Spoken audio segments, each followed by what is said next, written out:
Hello everyone, welcome back to my channel. So today's video is going to be a TBR video.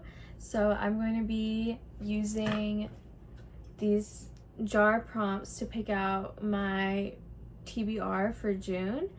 And I've never done this before, but I'm super excited. So I have a bunch of prompts in here, and then that is going to help me decide what kind of books that I'm going to be choosing. So pretty self-explanatory. But I did want to talk about my May wrap up really quick because I didn't do that video, but I only read 2 books in May, so I thought I would just put that in this video as well. So the first book that I finished was Beach Read. I gave this 3 stars. It was really good, but I was just expecting more from it, and I just didn't really connect to it, and so that was pretty sad because I was like looking forward to reading it, and it was my first Emily Henry book, and I honestly didn't enjoy the writing style that much either. So yeah, I don't know, hot take, but yeah, 3 stars. And then I finished First Time Caller. I gave this a 4-star rating because I love the vibes in it. I did wish that there was more like banter in it and stuff like that, but there was like a lot of tension between the characters, which I loved. So yeah, I gave this one a 4 stars. And then currently I'm reading Just for the Summer by Abby Jimenez, that you probably saw in my last vlog. I've been in a book slump, so it's taking me forever to get through books, but I'm thoroughly enjoying this one so far. They're basically like fake dating to just break up in the end, but they're actually like enjoying each other's time and company, and they're like, we don't know if we actually want to just fake date and break up. So excited to see how this one ends. But anyway, let's get started with my TBR. So I'm just gonna give it a good little shake here and mix them up, and let's pick our first one. I'm so excited. Okay, this one is calling to me. Oh yeah, and I think I'm gonna pick around 4 or 5 because that seems like a good number to me. All right, so awesome. The first one I got is longest on TBR, so the longest book. So let's go take a look. Okay, so I picked out 2 books that I think are the longest ones. So we have The Things We Leave Unfinished by Rebecca Yarros, and this one has 437 pages. And then I picked out Scythe, which has, let's see, there's a lot of stuff in the back. There's like discussion questions and such. All right, 433. All right, so I think The Things We Leave Unfinished wins this one, and I'm actually really excited about this one. I've been wanting to read this one ever since I bought it, and someone actually commented that they loved this book, so I'm really excited. So it says, told in alternating timelines, The Things We Leave Unfinished examines the risks we take for love, the scars too deep to heal, and the endings we can't bring ourselves to see coming. So yay, we picked out our first book, and it was a good one. All right, let's pick out our next one. Let's see what we got here. Fantasy novel. Ooh, I'm excited about this one because I haven't read any fantasy really at all, and I want to really get into it. And I have a couple books on my TBR, so let's go see what we have for this. Okay, so I have 2 books here. I have The Girl Who Fell Beneath the Sea by Axie O, and then I have Once Upon a Broken Heart by Stephanie Garber.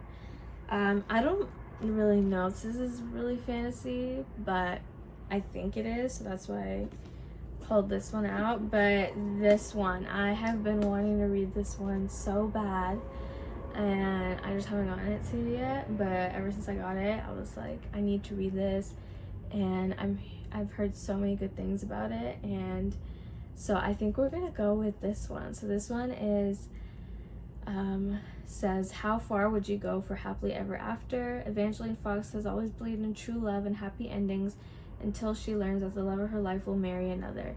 Desperate to stop the wedding, Evangeline strikes a deal with the charismatic, immortal Prince of Hearts, but she soon discovers that bargaining with the Prince of Hearts is a dangerous game. He has plans for Evangeline, plans that will either end in the greatest happily ever after or the most exquisite tragedy. So I think we're gonna pick this one. So this is a really good one. All right, awesome. Now let's pick out another one. Place in the title. So a book that has like a location in the title or a destination. So let's go pick out what I have for that. Okay, so books with places in the title, I have two. I have P.S. from Paris by Mark Levi, and then I have Anna Takes Manhattan by Lisette DeCose. I love the cover of this one, it's so cute. But I think I'm gonna have to go with P.S. from Paris because I'm loving just the Paris vibes, and the cover is beautiful.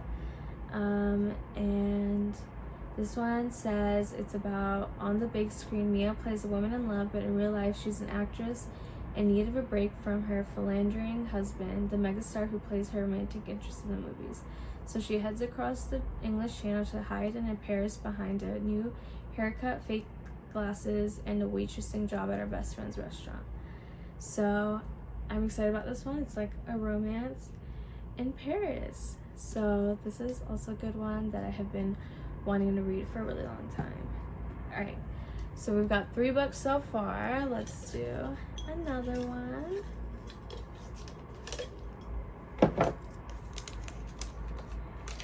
Thriller. I have been wanting to read another thriller ever since I read Frida McFadden's book, The Boyfriend. I have been wanting to read a thriller so bad. So I don't think I have many on my TBR of that, but let's see what we got. Alright, so the only book I think I have that is like a thriller is The Guest List by Lucy Foley. I have been wanting to read this so bad. So it's about an exclusive wedding on a remote Irish island.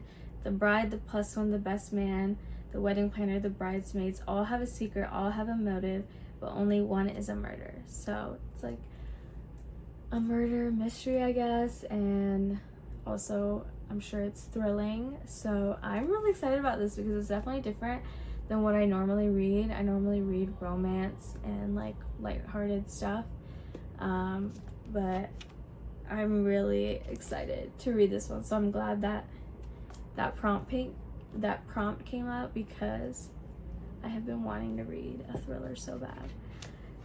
Yay! All right, so let's go. Let's do one more here.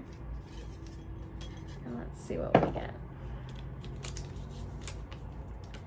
Shortest on TBR. All right, let's go see what my shortest books are. Okay, the ones that looked the shortest to me were Sun Damage by Sabine Durant. Look at this cover, guys. That is gorgeous. And then The Midnight Library by Matt Haig. And oh my gosh, I've been really wanting to read this one. But oh, let's look at the page count, and whichever one is the shortest, we'll read that. So this one is 288 pages. And this one, oh, this one's a lot more. This one's 359 pages. So I knew this was gonna be shorter. So we're gonna go with this one. I've been wanting to read this so bad. This one, I've already read the synopsis, and it's basically she enters the Midnight Library and she finds herself transported there, where each book contains an alternate life, a possible world in which she made different choices. So I heard that this is really good and interesting, and so we're gonna give this a shot, and I'm super excited about it. All right, so we finished picking out all the books. Just to go through them one more time, we got The Things We Leave Unfinished by Rebecca Yarros. We've got The Guest List by Lucy Foley. We've got Once Upon a Broken Heart by Stephanie Garber. P.S. from Paris by Mark Levi, and The Midnight Library by Matt Haig. So these are all the books that we chose. I would definitely recommend doing a little TBR jar to help you pick out your next reads, because you might have forgotten some of the books that were on your TBR, and this kind of gives you that excuse to go back to those books and give them a shot. So I'm really excited to read all of these books, and yeah, I hope you guys enjoyed this video. That is it for today. Please comment if you like this video, what other types of videos you want to see. Make sure you like this video if you liked it, and yeah, I will see you all next time. Bye.